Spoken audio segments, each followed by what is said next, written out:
The NFL, the championship is what everybody's goal is, not the cup champion. They don't have a cup championship in the NFL. They're not going to do a 3-game round robin who's going to win the NFL Cup. We're doing serious things here. And you know who's really serious? The Buffalo Bills, now the favorite at the FanDuel Sportsbook to win the Super Bowl at a plus 450 price, followed closely by the Philadelphia Eagles, and rounding out the final teams at 5-1 or less, it's the Kansas City Chiefs and it's the Detroit Lions. Let's start once again with the Buffalo Bills, Dubsy, the leaders in the clubhouse right now for the odds market to win the Super Bowl. Do you agree that's the correct move? Yeah, absolutely. Yeah, and they show they have got the measure for the Kansas City Chiefs in the regular season. I think they will have it in the playoffs there as well if they can run it alongside them. Look, Josh Allen, he's having a career best season, MVP. I think he solidified that last week in going against the Detroit Lions. They're obviously going to have to lock down on the defensive side, but they've got all the weapons. And, I thought they may have lost a step with that offense. No Stephon Diggs coming into this year, but they are looking dynamic. They can get it done with the passing game. Josh Allen can just hit that go button at any point in the game, Donnie. He legit looks like he's a grown man playing against a couple of high schoolers out there on a Friday night. There is levels to this thing, and he has looked far superior out there on the field at times. So I absolutely think the Bills are the top team in the conference, and I think they will be a very tough out going through the playoffs. I think they've learned a lot over the last couple of years, and I think they're ready to take that next step.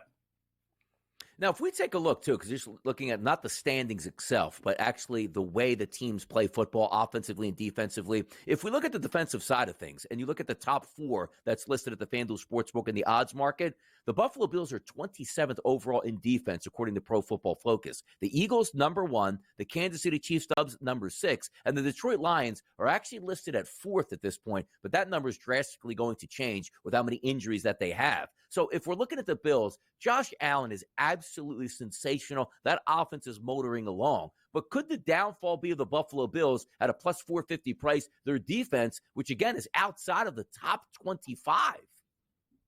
It really is, Donnie. I mean, you've given up 42 points to Detroit last weekend in their building, and, rightfully so. The Lions right up there as one of the best teams in the NFL. You gave up 44, to the Rams the week prior. You've got to get out of these track meets. Otherwise, it's a very tough spot in trying to win it, especially going into the playoffs. And I think the tough thing for the Bills is the measuring stick is not going to be an accurate one going through the next 3 weeks to close out the regular season. You've got the Patriots, Jets, and then the Patriots again on deck who really aren't going to put up a lot of points. So they may be, snuck into the effect thinking, well, the defensive side has really taken a forward step. We've contained these next 3 games and kept each opposition under 20 points.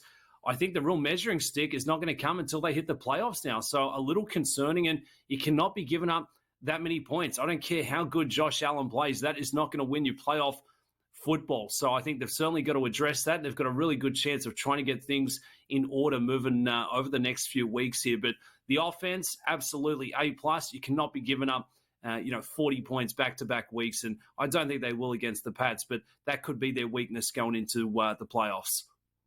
Which is still interesting, too, because you look at the Bills at the plus 450 price, Kansas City at a 5-1 price. Kansas City at the season end today, everything goes through Arrowhead Stadium, which is a major advantage. And I know some of that price point did change with Patrick Mahomes and this injury, but if he does play this weekend with no ill effects, we might see that Kansas City with a victory over Houston would jump back up to that top seed here. But as we're looking all the way through, for me, Dubs, if I look at the top 7 teams in the standings right now, I legitimately think there could be a Super Bowl run in each one of those teams. That's the Bills, Eagles, Chiefs, Lions, Ravens, Vikings, and Packers. That's my cutoff line, and particularly on the FanDuel Sportsbook, that goes down to 13-1. The next team in line closest, or next 2 teams, is the Houston Texans and the Pittsburgh Steelers at 30-1 respectively. So if we're looking at 13-1 or less, Dubsy, which again, Bills, Eagles, Chiefs, Lions, Ravens, Vikings, and Packers, which team are you looking possibly to make a deep run, and who could get your money in the overall odds race?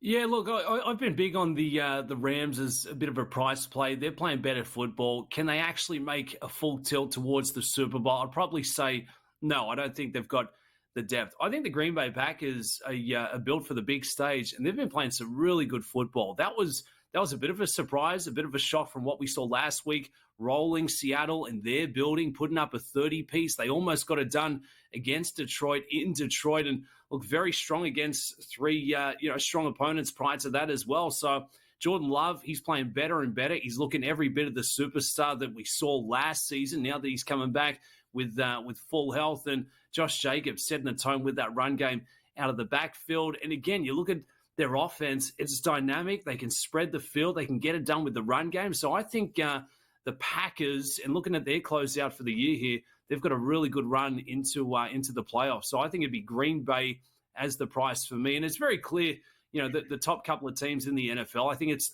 the Bills. I think it's the Detroit Lions. But outside of that, the great thing about the NFL and the playoffs is it's just one game. You've just got to roll them for one game, whether it be in their building or not. It's not a best of three. And I think the Packers have got that knockout punch. Yeah, and by the way, nobody's ever won 3 Super Bowls in a row, and the Kansas City Chiefs are going to try to do that. And if they are home for the holidays, as I like to say, which means the number 1 overall seed and the bye weekend, as long as they win, games will continue to be at Arrowhead. That's going to be a tough team, certainly, to try to unseat. But if we are folding and peeling back the layers, there still is that one team, because you brought up a great point here, Dubs, and I love to stress that. We don't play a 3-game set, a 5-game set, or a 7-game set where the better football team, barring non-disastrous injuries, is going to win that series. Like you see teams like the Baltimore Ravens at 8-1. You go, boy, they lost a few games this year. Are they still that same team? Nobody wants to see the Ravens in a 1-game playoff with Lamar Jackson. Some might say, yes, you do, because Lamar doesn't win those big games. But just on a day-to-day basis, any given Sunday, the Ravens can make that run. And then we take a look at the Minnesota Vikings, who get no respect. And by the way, Dubsy, we'll take a deeper look at them in just a few moments. But if they win out, they're the number 1 overall seed in the NFC. So many factors are going to change over the final 3 weeks. But I look at teams like the Ravens lying in the weeds right now, going like, okay, keep that disrespect coming here. Yeah, and they're going to be playing with a chip on the shoulder.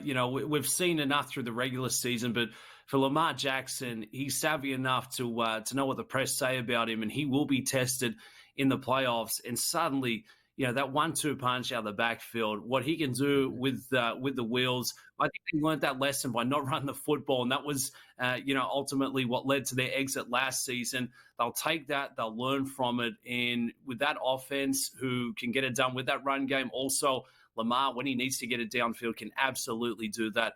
They could be the team to watch and getting set for a bit of a run. If you look at the teams that you wouldn't want to play against in a playoff spot, that would be a very scary opposition. Not just Lamar Jackson, but King Henry. And I tell you what, Mark Andrews, he's looking better and better as well. So spot on there, Donnie. I think value is life. I think there's a lot more parity than what we've seen over the last couple of years. Let's focus on the race to the top in the NFC and the AFC, because to me, the Philadelphia Eagles just might be the most well-rounded team in the NFL on offense and defense. We'll see how that plays out. And also, can the Philadelphia Eagles grab that 1 seed? Let's look at some schedules with 3 games to go right here on the early line. We'll be right back.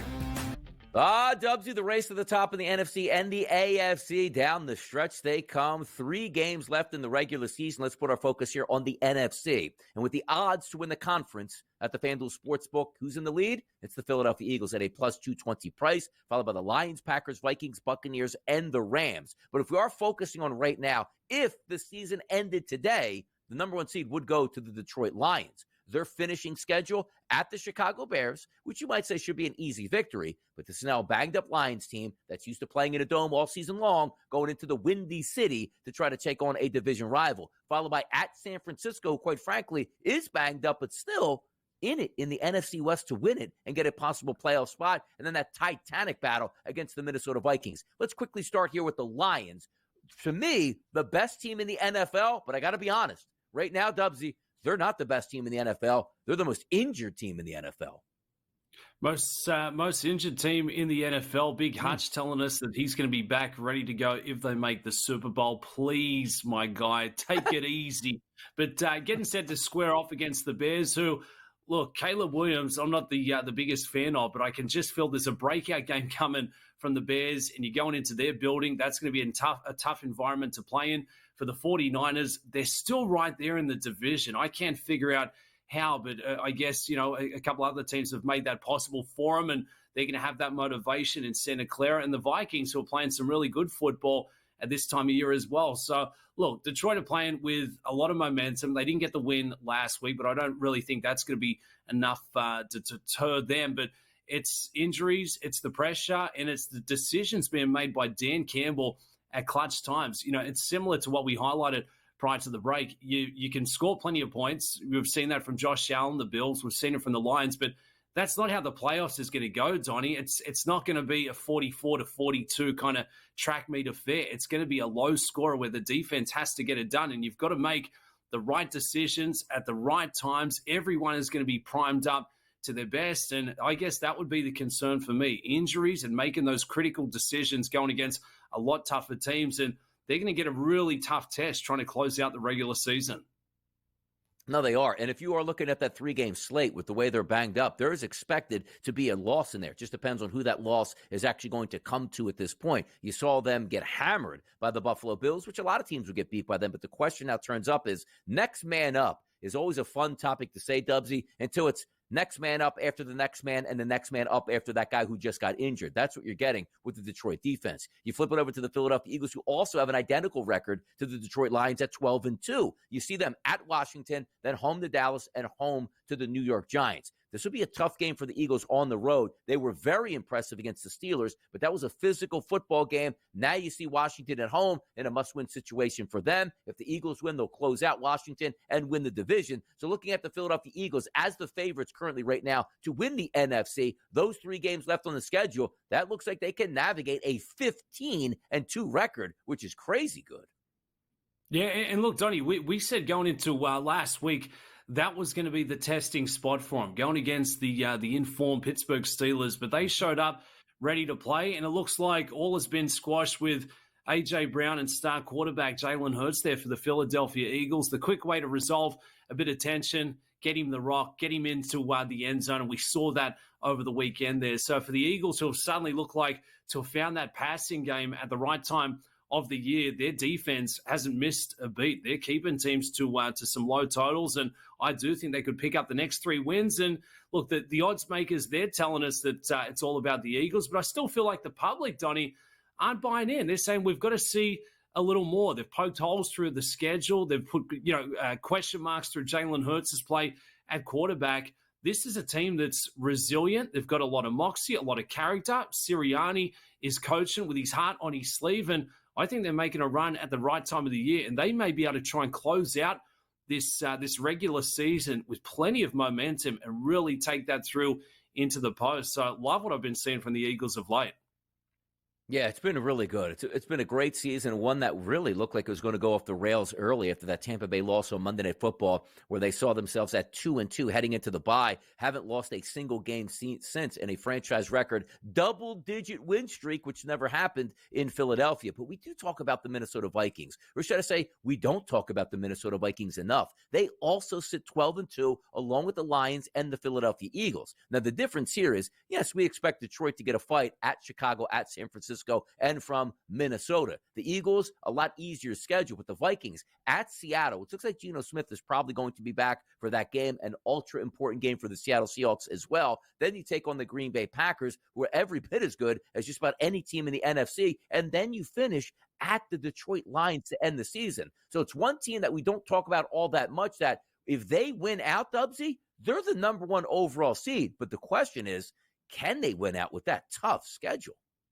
No, I think they'll be lucky to get 1 win from the next 3 to close out the year. And not to take anything away from the Vikings, they've had a really good season. They're playing some really good football. I think they would be a tough out in the playoffs, but this is a very tough stretch up there in Seattle going against the Packers. So I'm obviously very bullish on. I think they're looking better and better, and then trying to close it out against Detroit over there at Ford Field. It's one of the toughest schedules remaining. So, look, for the Vikings, I think maybe 1 win from the next 3. They're going to find themselves, making a way into the playoffs, but maybe not with the momentum that we could see from, the likes of the Eagles trying to rattle in there to the postseason. It would be incredible, too, because for most of the season in the NFC, you were really trying to say, at least myself, that the Detroit Lions were probably the cream of the crop. If they're home for the playoffs, certainly going to be tough to beat. All those defensive injuries, David Montgomery, maybe the heart of that offense, they're down. Jahmyr Gibbs is a great running back, but now he's going to have to take all of those carries, not really get any breathers. But it was them, the Lions, and the Philadelphia Eagles. I'm interested to see now the Minnesota Vikings, again, controlling their own destiny, how they handle that situation and navigating those final 3 games. Because, yes, you can't win all 3 of those games at once. You have a tough road game in Seattle against the 12s. They'll be amped up for that game. Then you come home against certainly a Green Bay team that's every bit as talented as the Minnesota Vikings, probably the Philadelphia Eagles, and the Detroit Lions. Then you finish the season on the road against Detroit, where you know Detroit is going to need that as well. And also, talking about those seed lines, you lose that division, you drop down to the 5 line as opposed to the 1 line here. So many ramifications here that still have to be discovered in the NFC over these final 3 games. But now we shift our focus over to the AFC picture. We'll talk about that next right here on the Early Line. The race for the AFC's top seed, and again, 3 games left as well. If we're looking right now on the odds market at the FanDuel Sportsbook for the AFC to claim that spot and win the AFC Championship, the Buffalo Bills at a plus 200 price to win the AFC. Kansas City plus 240, the Ravens at plus 390. Then we have that little shelf there before we get to 11-1, the Houston Texans. But let's put our focus here on the Kansas City Chiefs. If the season ended today, they would be the number 1 overall seed, 13-1 record. And if we're looking at their final 3 games, tough as they get to, Dubsy. You look at those games they're going to play, Houston at home, then at Pittsburgh and at Denver. Houston, yes, they won their division. They probably can't move up all that far in the seeding at this point, but there's still 3 games left to play. You're getting their best punch. Then you see the following week here at the Pittsburgh Steelers. They're fighting for their lives here in their division. You'll get their best punch. And the final game of the season, the anticipation of the Denver Broncos still needed to win that game to stay in the playoff race. You're going to get their best punch. And also, Patrick Mahomes with that high ankle sprain, that doesn't heal itself overnight. And even if he does play, a chance to re-injure, no doubt about it. The Kansas City Chiefs for you, Dubsy. What are we thinking? Look, they're the reigning champs, 2-time champs, looking to make it 3 in a row. And, you know, there's certain metrics and stats that we just really can't, put a measure on. But they do have the intangibles. And for Patty Mahomes playing banged up, I guess what separates Patrick Mahomes, not just, that elite quarterback play that we see week in, week out, is that he's such a smart footballer. If he were to be a go going against the Texans this weekend, I think he's really savvy in protecting his body, and he certainly will try and keep himself out of harm's way. But I think it's a really tough matchup whether he's going to play or not for the Chiefs going against the Texans, who are looking better and better. You highlighted going into Pittsburgh the week after this one. That gets a little tougher, and the Broncos, with everything on the line to close out the regular season, this is a tough spot. So I think if you're looking to buy in on the Kansas City Chiefs and trying to pick up another Lombardi, I'd maybe wait a couple of weeks, Donnie. I think they're going to drop at least one of the next 2 here, and you're going to get a bit of a buy low spot. And this is a team they don't need to figure it out. They know exactly what they bring to the table, and they haven't been chasing, stuff in the stat sheet. They just do enough to get that result. I think they've only had one win for more than a 10-point margin. So it's been a matter of winning the arm wrestle, winning the rock fight, and that's what's going to win playoff football, games. So, look, the Kansas City Chiefs, a really tough ending here for the regular season. I think they're going to drop 1, maybe even 2 of the next 3. Patty Mahomes playing a little banged up. I'd give him a chance, Donnie. I'd tell him, take it easy. We really don't need you in the mix for this one, but we need you back at full health going against the Steelers and trying to pick up a bit of momentum. So they're still the team for me. They're still riding the mix, but a couple of question marks at the pointy end of the season. What about for you, Donnie? Have you seen enough? Do you have confidence in that they're still going to be the team to beat? I do think they're the team to beat because I do think they're going to get that number 1 seed as you see those odds at minus 200 for them to achieve that. And that number has actually gotten higher since yesterday when we weren't really sure if Patrick Mahomes was going to play this weekend. A full practice in. It looks like he's all trending to start. And also, they do have room for error, Dubs, right? They can slip up and lose a football game, and still it doesn't matter what any other team did. Now, they slip up and lose 2 football games. Now you lose the tiebreaker to the Buffalo Bills. So if we start with the Buffalo Bills, and again, I do think Kansas City will wind up being that number 1 seed. But the Buffalo Bills versus New England, versus the New York Jets, versus New England, That should be a 3-0 right here. So the pressure is going to come on Kansas City, as we talked about. Houston's going to be a tough game, and the final two games should certainly be tough games. And then we throw in the Pittsburgh Steelers into that equation, where they sit at 10-4 after getting beat by the Eagles, but they got a monster game on deck against the Baltimore Ravens to try to fight them off to win the division. And then they take on Kansas City and end the year against Cincinnati, who might, a long shot, still have something to play for and get Cincinnati's best punch. So a lot of things up in the air, but I do think that minus 200 price point is correct. Let's just say Mahomes hobbles around this weekend and somehow still pulls out a victory. Well, then they just have to win one game out of Pittsburgh and Denver. And could that opportunity in the last game of the year against Denver on the road, where Denver might have already clinched that playoff spot in a good scenario for the Kansas City Chiefs? That's the way I look at it here. But for me, the most dangerous team out of that three is still going to be the Buffalo Bills, because they got Josh Allen, Dubsy. And Josh Allen, career best. He's doing everything in his power. It's certainly going to be a big advantage. If this one goes through Arrowhead, it's going to be a tough bout. So maybe just one more win, that's going to be enough for them, the difference maker. But if you're looking at it and saying who is the best team, any given Sunday, it's been the Buffalo Bills. So watch out for Josh Allen. He knows the numbers. He knows the stats. They know what they say in the postseason going against the Chiefs. It's time for him to step up. Yep. Yeah, it's good stuff. It's good talking points, and we're going to continue those in the NFC. Let's look at maybe some of the matchups as well that could be taking place right here on the early line. The NFC playoff picture coming into focus right on the early line. Dubs Anderson and Donnie right side, breaking it down for you, because we only have 3 games left in the regular season to try to determine who's going to get these seeds. Now, if the season ended today, the division leaders, the Lions, the Eagles, Buccaneers, and the Rams, 1 through 4. The wild card standings, number 5 would be the Vikings, number 6 the Packers, 7 the Commanders. Close on that cutoff line is the Seahawks, and the reason we list the Falcons at 7-7 is only 1 game back of the 8-6 Buccaneers. But let's have some fun with this too. Let's just say this was the way it ended up. You remove the Lions from the picture in round number 1, because they would have the only bye. They need it, get rested and ready for round number 2. But that would line the Philadelphia Eagles, Dubsy, up with the Commanders in round number 1, the Buccaneers with the Packers, and then the Rams at the Vikings. So if you are looking at saying, won our division, which means the Buccaneers and the Rams, you get the Vikings and the Packers right out of the gate. My goodness.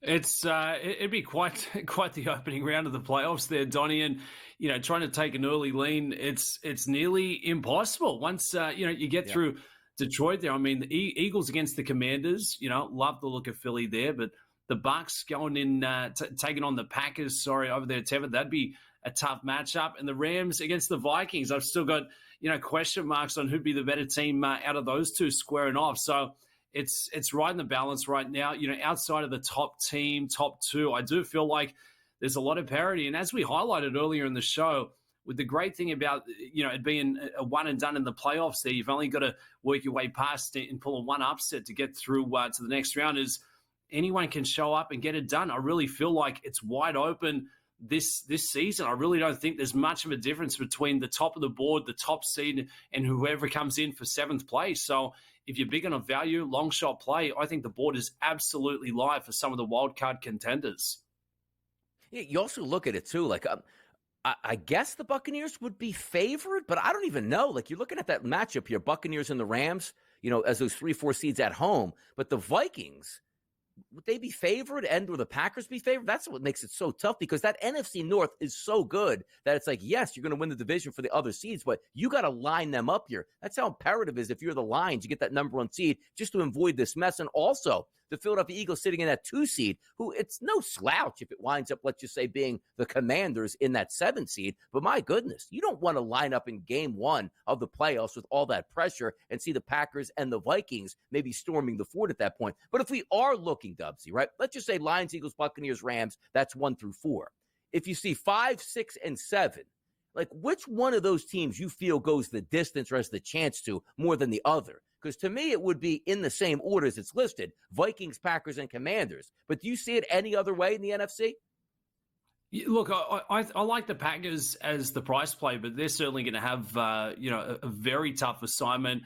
I think it would have to be the Vikings. If they were to square off going against the Rams, they'd have the best chance, because there's just been a little inconsistency with the Rams. When that offense is absolutely singing, they can mix it with the best of them. But, if Cooper or Puka or Kyron weren't to show up, if Matty Stafford were to, come up with a couple of key turnovers, which we've seen from Matty Stafford in the past, then I think the Vikings would probably have the best chance of pulling that upset if they were, in fact, booked as dogs there to open up the playoffs. So I think it'd be a fantastic opening round. Some of these matchups, you wouldn't be shocked if the lowest seed were to show up and get the victory. You look at, in terms of going into playing in a hostile environment, probably, over in your neck of the woods, going against the Eagles, Donnie, that's going to be the toughest assignment. And that's probably the team that I'd say, not that I'm losing a lot of stock in, but for the Commanders and Daniels, you look at their record, very impressive. But I just keep watching them play thinking they're going to come undone. They're going to come undone. And I think it's finally going to catch up to them this week going against Philadelphia. So that'd probably be the biggest fade for me, but they'd probably also be the biggest dog going in there to the playoffs if they were to, in fact, get the Eagles week 1. So we'll put you on the spot here, Dubsy. Of those odds to win the NFC, Eagles, Lions, Packers, Vikings, Buccaneers, and Rams, who would get your money right now to win the NFC? Oh, Donnie, why are you going to do me like this? I think Come on. It'd be Detroit. I think they'll find a way here. Plus 240, if you can get them in their building at Ford Field, they're going to be a very tough out. But if they don't have that 1 seed, then I take that out of the mix. So it's a little chalky, Donnie. Whoever gets that 1 seed, they're going to take out the conference. Surprise, surprise. But I'll still lean towards Detroit as being the best team. But the best team with, I guess, the most momentum, it's going to be your Eagles. And the odds board very reflective of that, sitting at a short price. Plus 220 at the FD Sportsbook. Great finish in the NFC. Let's roll it over to the AFC because we are certainly, with 3 games to go, have a lot of turmoil. Top of the standings, if the season ended today, number 1 overall seed, that's the Chiefs, followed by the Bills, Steelers, and Texans. The wild cards, my goodness, the Ravens, the Broncos, and the Chargers, followed close behind by the Colts and the Dolphins here, which makes up for some crazy matchups. If we remove, once again, Dubsy, the Chiefs from the equation, the Bills would take on the Chargers, the Steelers would take on the Broncos, and the Ravens and Texans will line up here. So the thoughts on going into the playoffs here, intriguing matchups nonetheless, but do we agree if the Chiefs hold that top spot and at the FanDuel Sportsbook, a plus 240 price has a great chance to win that conference because you're figuring Mahomes will be healthy. He'll be healthy and he'll be at Arrowhead, so that's going to be a very tough assignment. I think the Bills are, the best team in the conference, but just having that home ground advantage, I think that could be the deciding factor. We teased it a little earlier, just giving up so many points here for the Bills. You're not going to have that opportunity going against, a tougher defensive unit there. So that's the concern for the Bills. But again, it's wide open for a bit of a race. I feel like this year more so than any other, it could be, we could see a nice little lane here for a bit of an upset run. I think the Ravens are going to get a nice little look at possibly pulling that upset. I think the Denver Broncos, they'd be a tough out in week 1, whether, they're getting the Steelers over there in Pittsburgh. That's going to be a low scoring, Peyton going against Tomlin, two of the smartest minds in the game. So I think the Broncos have a very good chance of pulling the upset if they could, find their way into the playoffs. So I've said it once, I'll say it again, parity more so than any other past season coming into the playoffs for this year, Donnie. What about for you? Is it all about the Chiefs, who would be, I guess, not that long shot, but that value play that could pull a bit of an upset and make that run?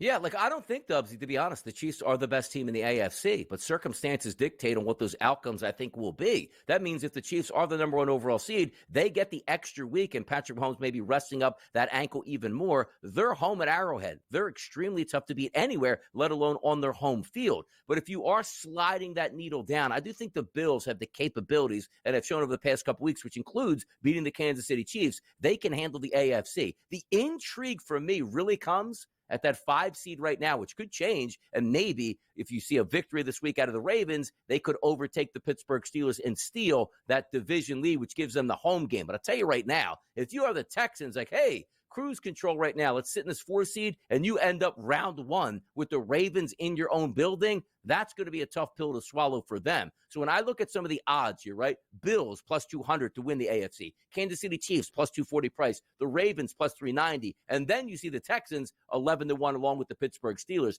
That team that could really throw a wrinkle if they bring their A game is the Baltimore Ravens. They're built to win in any type of weather, but we're still waiting, Dubsy. Can Lamar Jackson deliver when it absolutely matters the most in the playoffs?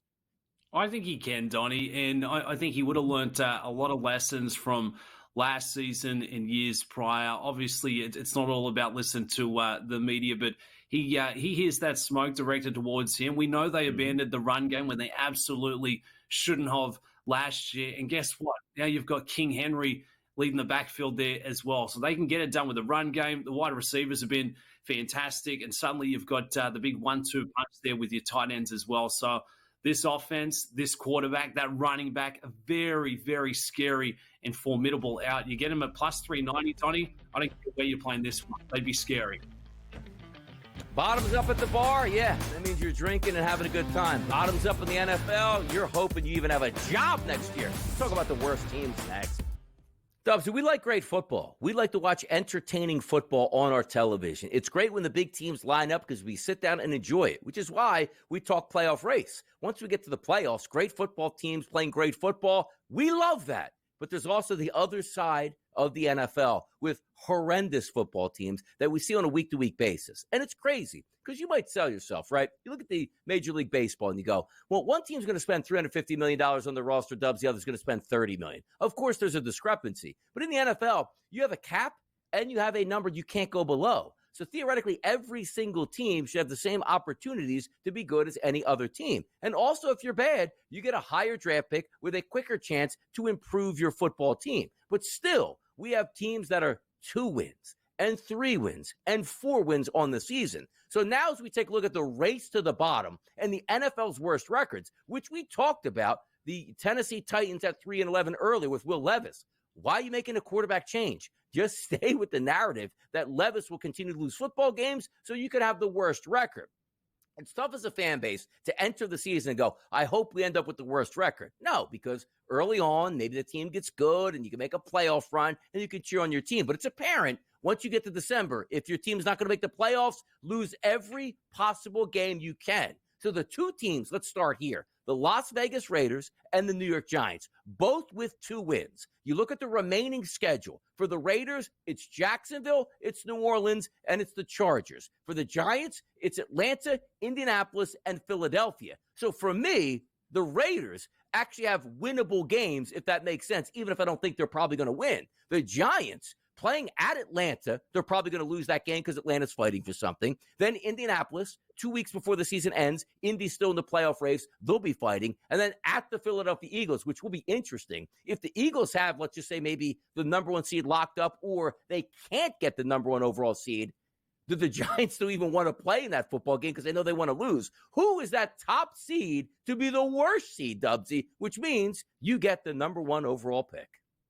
My best, worst team, it's going to be in New York, Donnie. It's going to be the Giants. I think they've got a slightly tougher schedule than what we see there for the Raiders. But look, who wants Shedeur Sanders? Who wants him the most? I think it's the Giants. They really need that top quarterback, and they don't have the answers. It doesn't matter who they put at quarterback, whether it's Tommy Cutlets, whether it's Timmy Boyle, whether it's been Drew Lock. They've got nothing. They've got no weapons. It's so embarrassing to watch, Donnie. But you know what? I like watching some of these lower-rated football teams on a Sunday afternoon because, I sit there, Donnie, and say, well, that's what I'd be doing. I'd be playing like Bryce Young for the Panthers. Maybe I'd connect on every 10th pass. Maybe I could scramble for 5-6 yards and still miss that first down, that opportunity to get the boys across the sticks. But I think the Giants they're not picking up another win to close out this season. They'll finish off with 2 wins for the year, and I think that's going to be enough for them to get that number 1 draft pick. Out of the cellar dwellers for you, Donnie, who's been the standout? Who are you most surprised with that we're talking about trying to vie for that number 1 draft spot?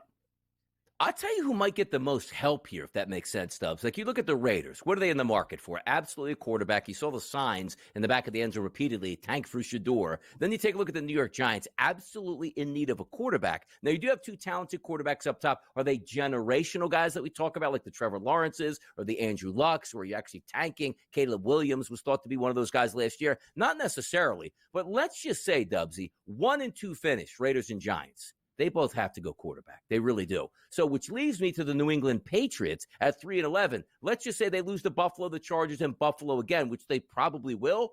They seemingly think they have their quarterback in Drake May, which might allow them to get a player like Travis Hunter and not spend capital to move up and get that quarterback, or even Travis Hunter. I do think that is interesting to me. So you are looking, and again, this is what we talk about sometimes if it's September, October, November. Typically, honestly, Dubs, head coaches will never tank a football game. Their job is to get their team most prepared. You know, tanks the football game, the general manager, when he comes into the coach's office, he goes, you're playing this guy, and this guy. You're sitting this guy, and this guy. And, oh, yeah, you thought you were going to play your middle linebacker? He's now on IR for the rest of the year with some mysterious elbow injury, so you can't play him at all. So for me, I still think the Raiders, who are in pole position to get their pick at number 1, I can't imagine they win any of those games, even if they are winnable. And I'm talking about you should be actively sabotaging your team. A couple years ago, Dubsy, I remember a standalone game. The Philadelphia Eagles during COVID at home were playing the Washington football team at the time. And Jalen Hurts was told, get out of that game. We're putting in Nate Sudfeld to make sure we don't win this game, which they wound up getting Devonta Smith from that pick, which was a great move. There is no way the Raiders and Giants should come anywhere close to winning those final 2 games, which means you should be actively fading them down the stretch. Because if they do win, that's just malpractice on your franchise. Yeah, it really is. And that's one way to send the fan base stir crazy there. And we've seen, you know, Shador Sanders, it feels like he's welcoming the opportunity about trying to make his way over there to Sin City. And I think, you know, they're going against the Jags, who showed a bit of fight last week. You've got the Saints over in the Big Easy, and then the Chargers, who are still going to have plenty on the line to finish out the year. So the Raiders, top choice as finishing the worst team in the National Football League. A little disappointed from the Panthers, Donnie. That's who I highlighted preseason to have the worst winning record, and suddenly Bryce Young has got him at 3 wins. So that's a little disappointing for me. Dubs, one of these teams is going to win a football game in Week 18 and absolutely send their fan base over the edge. I can only go from personal experience, and I wasn't even basically around at the time to cheer this on. But the Philadelphia Eagles had the worst record in football in the 1970s and won their final game, which cost them O.J. Simpson, which would have been on their roster to help them out. Teams have done this all along. I just can't wait to see if the Raiders and the Giants each have 2 wins left, as the Raiders will play the Chargers and the Giants will play the Philadelphia Eagles, what their rosters will look like in that final game. And if they even they might just take a knee the whole game to make sure they can't actually win that football game. So even though we look at the top of the standings of how intriguing it's going to be, Dubsy, on the way out, which team's getting the 1, 2, and the 3 position, equally intriguing for these teams with 3 and 2 wins on who's actually going to be that number 1 overall pick. We'll certainly find out. Let's move on to the awards market. Josh Allen, is he your MVP? Let's talk about it next. Season awards. It's that time of season here. And maybe these awards were already opened up, Dubs. You're supposed to wrap presents at Christmas time, not have the gifts already open. Did the gift already open in the MVP market? Because Josh Allen has been nothing short of sensational this football season, particularly over the past couple weeks. And at the FanDuel Sportsbook this morning, if you want to invest in Josh Allen being the MVP of the regular season, he's at a -900 price, followed by Lamar Jackson, who threw 5 touchdown passes this past weekend. And then Saquon, who was ramping up. I mean, the guy gets 60 yards like he's trash. Get him out of here. Now back to 18-1. Dubsy, Josh Allen. How can Lamar Jackson pass him or Saquon Barkley over the final couple weeks of the season? Or he can't. It's going to be Josh Allen, and that's all that's said and done. Yeah, I don't think a running back can catch Josh Allen. I don't think Lamborghini, Action Jackson, Lamar Jackson can catch Josh Allen. I think that was the cherry on top from what we saw last weekend. Really not going to have to stuff the stat sheet to close out the regular season. And I think it bodes well for Josh Allen with a lot of pundits saying that they were losing stock coming in to this year. But suddenly you've got a very competent running back that's allowed Josh Allen to really free up, and he can use the wheels. He's the most athletic quarterback, arguably one of the most athletic quarterbacks. The arms look fantastic. He's going to reach 3,500 passing yards out of this weekend. He's got 25 passing tutties there. He's getting it into their house. He's doing everything for his team to make them championship contenders, and it's really going to be tough for them to lose any of that stock. I guess, the running backs are always up against it in this award, and for Lamar Jackson, just having a couple other weapons that he's been splitting that workload, that fanfare with in terms of trying to get stock in this award, it's going to be a tough sell. So, yes, I think Josh Allen and that fantastic quarterback play that we've seen week in, week out is going to be enough for him to solidify this award. And we're seeing that very reflective here in the odds market, minus 900. So really going to be tough for any player trying to play catch up and take out this one. Here's my favorite, though, Dubs, right? Because if you win the MVP, you still have the Offensive Player of the Year. But if you win the MVP and you're on offense, you can't win Offensive Player of the Year. Let's remove that from the equation. Let's even get down a little bit deeper. Number 2 in the odds race here to win MVP is Lamar Jackson at plus 650. So you figure if he doesn't win that, well, then he's a shoo-in to win Offensive Player of the Year because he came in second in the MVP market. Then you slide it down like, well, wait a second. Saquon Barkley's 18 to 1 to win the MVP, but minus 500 to win the actual Offensive Player of the Year. And then Jamar Chase followed by Josh Allen, Derrick Henry, and then Lamar Jackson at 35 to 1 to win the regular season Offensive Player of the Year. So I won't confuse you any further. Is it going to be Saquon Barkley, or can somebody else jump up and take that award from Saquon? Well, I mean, it's tough in trying to have a measuring stick on how they decipher and differentiate between the two. But from what we've seen out of Saquon, he's looked fantastic. And, the numbers really support Jamar Chase as well. But Saquon Barkley, not only is he stuffing the numbers and the stat sheet, what's he had?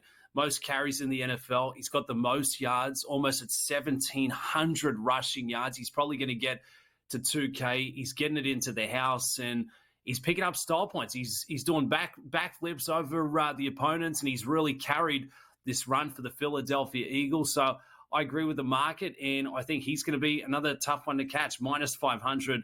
There's a lot of juice there. But for Jamar Chase, Josh Allen, if he were to be taken out of the equation, I just don't think any of these other contenders can really quite catch up to Saquon. And it's going to be tough for him to lose stock because he's just got that workload week in, week out, Donnie. We saw a bit of a low spot last week, and he still put up strong numbers. So Saquon, Offensive Player of the Year, and rightfully so. There's 3 games still left to play. We looked at the MVP market, and Josh Allen feels like he is such a lock to win that award at minus 900, which is a great price point for him, saying he's probably going to win it. Offensive Rookie of the Year, Jaden Daniels, minus 4,000 to win that award. Almost 4 times to 5 times as high as what we're seeing out of Josh Allen in the MVP race, with Bo Nix at a plus 1,200. Bo Nix has a couple monster games to finish this season out. Is this race over, and should Jaden Daniels be a minus 4,000 favorite at the FanDuel Sportsbook? No, I don't agree with this one, Donnie. I think there's a big discrepancy from what we've seen. I tell you what, Brock Bowers, he's on the other conversation as well. What would have to go wrong for Jaden Daniels? He'd have to, go for less than 200 passing yards for probably 2 of the next 3. For Bo Nix, he would probably have to go north of 250, but there's only 70 yards between them. I guess the discrepancy in the odds goes back to the start of the year when we're talking about Caleb Williams and Jaden Daniels as being the 2 superstars and Bo Nix in that fanfare. I think Nix is live at 12 to 1, Donnie. They're upset it. Defensive Player of the Year, T.J. Watt. Defensive Rookie of the Year, Quinyon Mitchell. And Coach of the Year, Kevin O'Connell, lead the other races. Hour number 3, next. Where does the time go? It goes quickly here. And by the way, if I'm doing the math correctly, next week is Christmas. So there you go. We're a week away from opening presents, but we always like to ask who the public wants in their presents this year. And we'll get to that in just a few moments. But Dubs, the energy's been high. The 2 hours, like this right now, man. Woo.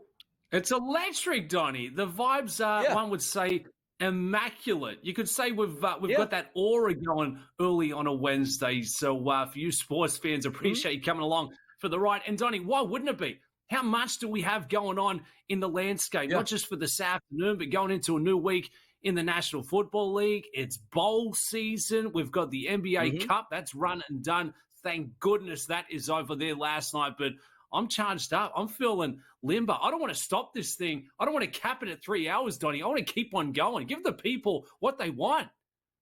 Exactly. And in the holiday spirit at the bottom of the hour, Dubs, we wish you goodbye and give you good thoughts here. And then we get a guy who's going to come on and talk about his favorite meatball recipes and fashion attire and fashion faux pas for the holidays with Joe Lisi, who's changed his name from Joe Lisi to one word, Joe Lisi. Get ready for that coming up at the bottom of the hour. But let's get to it here and let's have some fun and reach out to the people, Dubs, because we love to hear what the people have to say. A couple hundred votes in. Here's the question. At SportsGrid, our account here on X, which team is the best bet to win Super Bowl? And by the way, what is the LIX Super Bowl? What is Super Bowl what this year? 50 what? Is that 56, 57? 50 what is something.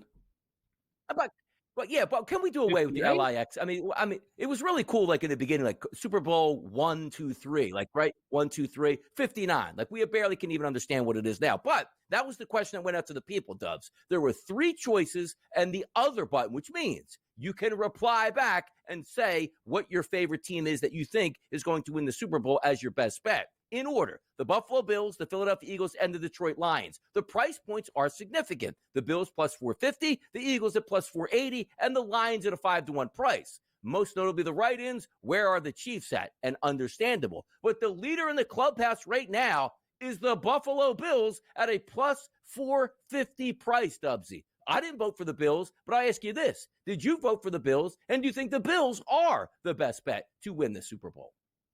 Hand up, Donnie. I selected the Bills. They're the best team in football, and they're finally going to get their break. Hear me out, Donnie. Hear me out, Donnie. It's Super Bowl 59. I'm glad we deciphered those Roman numerals. They're the best team in football. They've got the best quarterback, the best player in the league, Josh Allen, putting him on his back, and they're finally going to take that forward step. Whether it's the Chiefs, wherever you got to play them, they are built for the big stage. They've got to keep the points down on the defensive side, but we are spot on. I'm in line here with the odds makers at plus 450. Still not a bad spot. It's a sign of the times. Any team could make a realistic run going into the postseason. I don't think there's a big separation from the top contenders to the also-rans, and I think the Bills, they are a superior football team than the Kansas City Chiefs. I think we're going to see that once it's all said and done. If I hit the Bills, Donnie, and you're not riding with Josh Allen, where have you gone? And don't tell me it's your Philadelphia Eagles, Donnie. Who's the team for you? Yeah. Now focus on me right now, boys. Here's what we want to look at, and here's what's the differentiating factors going to be. You see the Bills at a plus 450 price. What's the common denominator that the Buffalo Bills don't have in their trophy case? So I'm just going to, and they cut me off on the screen right here, which is really disrespectful, as I was going to, present my point here with some visual takes here, even though we are on TV and radio. But as I slide my chair back, Dubs, you see that right there? You see that Vince Lombardi trophy that sits back here? That's a replica. And that's something that the Philadelphia Eagles have won as recent as 2017. The Buffalo Bills are notorious for making it to the Super Bowl and coming up lame, which they might be able to do. But my question is, can the Buffalo Bills even get to the Super Bowl? And I say this of having a framed picture on my wall a framed jersey of Josh Allen. Love the guy. He's going to win MVP. He is tremendous. But Dubsy, you cannot win a Super Bowl with a defense that plays like the Buffalo Bills. The Philadelphia Eagles can with their number 1 ranked defense. So for me, only 32% voted for the Eagles at the plus 480 price, which I voted for. Not being a homer at this point, I just look at the most well-rounded team in the NFL right now is the Eagles. And also, a little bit harder if the Buffalo Bills currently today would not be that number 1 overall seed. Neither would be the Philadelphia Eagles. But I do think the Eagles would have a better chance of beating Detroit in Detroit if that's the way it played out with their injury situation than the Buffalo Bills going in to take on the Kansas City Chiefs at Arrowhead. It's a close race. I get it. And I love the Bills. They're a fun team and wish nothing more, Dubsy. If the Eagles and the Bills played in the Super Bowl, that would be epic. It would be sensational. It would be electric. Two Supremos there at quarterback. And that's going to be the deciding factor, Donnie. Hype on about Josh Allen, the offense, but it is going to come down to the defensive side. Whoever can keep the points off the board. The Eagles have proven they've got it. That's still the question mark for the Bills. I do think they can figure it out. I don't think they're going to have much of a test over the next 3 weeks. We're going to have to wait and get that referendum spot in the postseason. But certainly They've got the offense. Can the defense match in stride? That's what's going to win championships. That's what's going to win tough ball games. And what a matchup that would absolutely be. I just look at this team in Buffalo. I look at Josh Allen, and they're just finding a way to get it done. They need the other side of the ball to meet them up there and play complementary. But I just think the Bills, this is their time to shine. They've learned a couple of tough lessons over the last couple of years, and I really think they're built for the big stage. But that's the beauty of where we find ourselves 3 weeks out here to close out the regular season. The Eagles have looked fantastic. Detroit Lions, they've certainly been one of the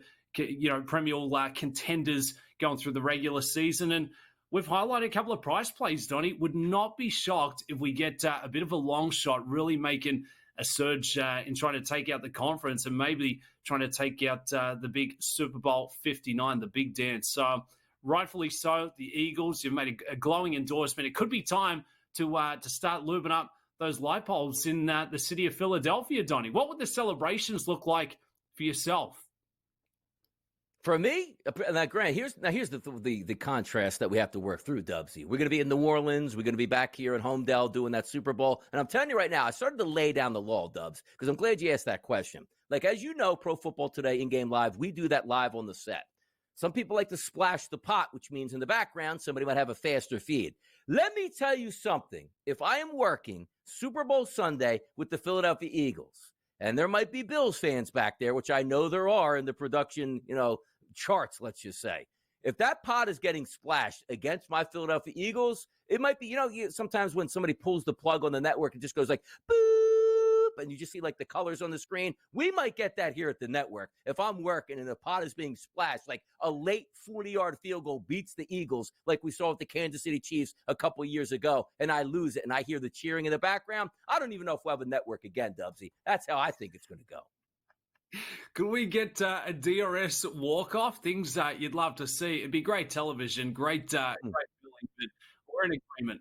There's nothing worse, Donnie, when someone's a couple of seconds ahead of that feed, giving you score updates or, giving you the play-by-play. Very frustrating indeed. But look, Eagles absolutely live. They answered all the questions we saw last week and arguably have the most explosive offense in the league right now. You're still getting a good price, Donnie. I mean, I feel like this odds board is telling us that it's still wide open to the top 5 contenders, and we really haven't had that over the last couple of years. Yeah, we got to, by the way, also, Doug, we have to think about that at the network, too, because last year, Gabe was in-house, as we watched last year when there was the Kansas City Chiefs and the 49ers. Nobody was really Chiefs fans or Niners fans. We were just rooting on our bets and having fun at that point. But Gabe is a diehard Buffalo Bills fan. Sam Yarnell in the background is a Buffalo Bills fan. Myself and Kevin are Eagles fans. We might have to have high, sometimes you can just call them hey, look, we need an extra couple of HR people for the weekend here. That might be in place. I'm telling you right now, the battlefield will be set on that Sunday afternoon if multiple factions are cheering in different directions outside of your actual bets at that point, Dubsy. We'd have to fly you in just to be the nice guy on the set saying, hey, calm it down. We're all big winners here on the set. I'm telling you. You know how they get the fan zone going there at Radio Row? What about we get a little wrestling ring, a little tag team, DRS from the top rope? Wow! Yep, WWF, Kevin's favorite organization. Maybe so. We'll be right back right here on the early line. Right back out of here, hour number 3. Yes, the Super Bowl is going to be here. Yes, we are going to anticipate 2 great football teams playing in there. But before we get there, Dubsy, there's a lot of stuff to talk about over these final 3 games, which includes a divisional duel, which is an amazing game in the standings. The Denver Broncos and the Los Angeles Chargers effectively fighting for maybe the last playoff spot in the AFC. The Broncos will go on the road on a Thursday night, which we always know is tough. The Chargers were embarrassed last week by the Tampa Bay Buccaneers. The Denver Broncos picked up a great win over the Colts, which was helped by a fumble on the goal line by Jonathan Taylor, which would have set them up, talking about the Colts, up by 2 touchdowns in the second half. The Broncos took advantage of it. They won. They come into this football game, Dubsy, as the underdog, getting 2.5 points on the road and a total of 42.5. So my question to you is here, can the Denver Broncos continue their winning ways? Because as I like to say, the Broncos are great at beating the teams they're supposed to. And what I mean by supposed to is they're the favorites. They're not the favorites in this game. They're on the road on a Thursday. They still have the rookie quarterback. What's your prognosis this week for tomorrow night's game between the Broncos and the Chargers? Yeah, it's an exciting one. It's a fascinating one. Taking a look at the playoffs and how it would look if it were to start today. Chargers have got the 8 wins, Broncos have got the 9, and you look at the Colts; they're sitting back there with 6 wins. So they lost a lot of stock with losing that game to the Denver Broncos. And for Denver, I tell you what, they've really exceeded expectations. They had one of the lower win totals at the start, 5.5, I believe, second only there to the Panthers, and they didn't look great against Cleveland 2 weeks ago. They didn't look fantastic against the Colt last week, but you look at that eventual scoreline and they got the result. And for me, that tells us it's a well-coached team. We saw Bo Nix. He came up with a couple of turnovers, but what I liked about Bo Nix, and I guess the bounce back, is that they didn't take a backward step. This kid just goes out there and he's playing with so much confidence. When they need to get the run game more involved, we saw that I guess influenced in the second half, and that took a bit of pressure off Bo. But I think it's a really good spot for the Chargers. A little disappointing from what we saw last weekend. I thought they were live going against the Bucs, but they were embarrassed there by Baker Mayfield. So I think the Chargers are going to be up against it in this one. You've got two of the smartest minds in the business there on the sidelines with Payton and Harbaugh, and at plus 122, I think Bo Nix is going to be a lot better. And with that, I think it's going to be enough on the offensive side to take the Broncos all the way here. For the Chargers, going against the likes of Surtain and Benito, who's been fantastic, this is going to be a very tough turnaround playing here on Thursday Night Football. So I think the Broncos are live, and not to say it's a must-win, but there is plenty of motivation with this being a divisional dance. Oh, it certainly is. Thursday night, too. So many things up for grabs, which means you're playing it like in a playoff atmosphere. Now, the past couple primetime games have been really low scoring, Dubs. We take a look at this 42.5 at the FanDuel Sportsbook as the number for this game, and it sounds right. And also, if you're taking a look at defensive metrics and rankings, Pro Football Focus is number 3 defense, Dubsy. It's the Broncos. The number 4 defense, it's the Los Angeles Chargers, both with elite coverage skills on the back end, which brings me to my next point here. Quarterback play in this game. Justin Herbert, 225.5 is his number. Bo Nix at 223.5 as his passing prop number. So I'm actually looking at this game, figured it is going to be close, but I also think this is going to be lower scoring. I lean towards that under of 42.5 also.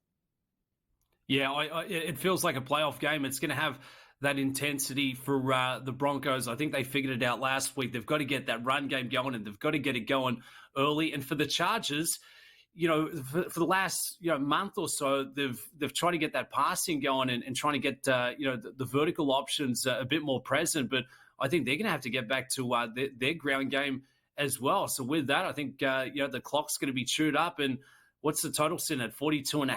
I don't think we get to that mark. So low scorer, run game heavy. I don't like those passing props for either quarterback. I love the look of the unders for both of those as well. So give me the unders, give me the Broncos to get it done in a close arm wrestle for Thursday Night Football. I think it's going to be a fantastic matchup, Donnie. Could come down to the final couple of minutes, final couple of possessions as well.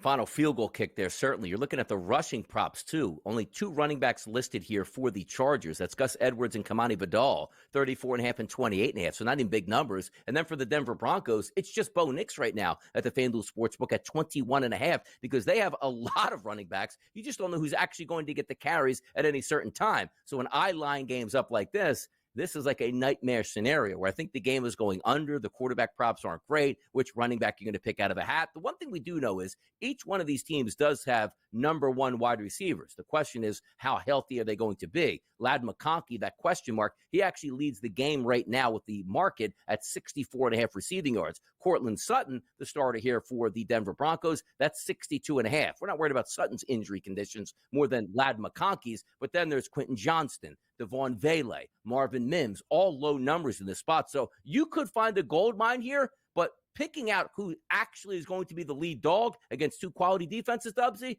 that's a little bit taller of a task. Yeah, it really is. That number for Cortland Sutton, he's seeing right around four targets a game for 62.5. I think it's a big mark. I look towards Mims, who I thought was one of the catalysts in trying to get that game going on Sunday. He's got a low total at 26.5, and Vele's been sneaky good as well. He's not seen a lot of production, but if he gets 2-3 looks, he's going to clear that mark of 31.5 receiving yards. So I think it's going to be a fantastic matchup. I don't think the Broncos defense is getting enough respect there. Pat Surtain has been fantastic, and they're coming up with the big plays. They're taking it to the house, and suddenly that's a very scary out. Benito, he could overtake Surtain for possibly Defensive Player of the Year. I think that market's still wide open as well. Yeah, and you're taking a look, too. This is a massive game for the Denver Broncos because if you look at the standings, Dubsy, 9-5 and 8-6. Let's just say the Chargers do win this game. They have identical records at 9-6. But the Chargers would have the sweep on the season over the Denver Broncos and catapult themselves into that final spot with that tiebreaker. You see the tail of the tape in this game. Two good records on these teams. Playoffs off the board for the Chargers, the Broncos at minus 1,200. These things could go a little bit different as they change up. So this is a great game. It's not one of those like, oh, no, the Cleveland Browns are going to take on another team. They're like the Carolina Panthers on a Thursday. Massive implications played. And I believe, was this game flexed? I want to say, I'll confirm this with the producers in the back, which I do have a topic on this that will continue next. So a lot more topics to go here. Yeah, we are. Feels like we're getting started, but we're 2.5 hours into it. It's Dubsy and Donnie. It's a Wednesday. It's the SportsGrid Network, the only place you need to be.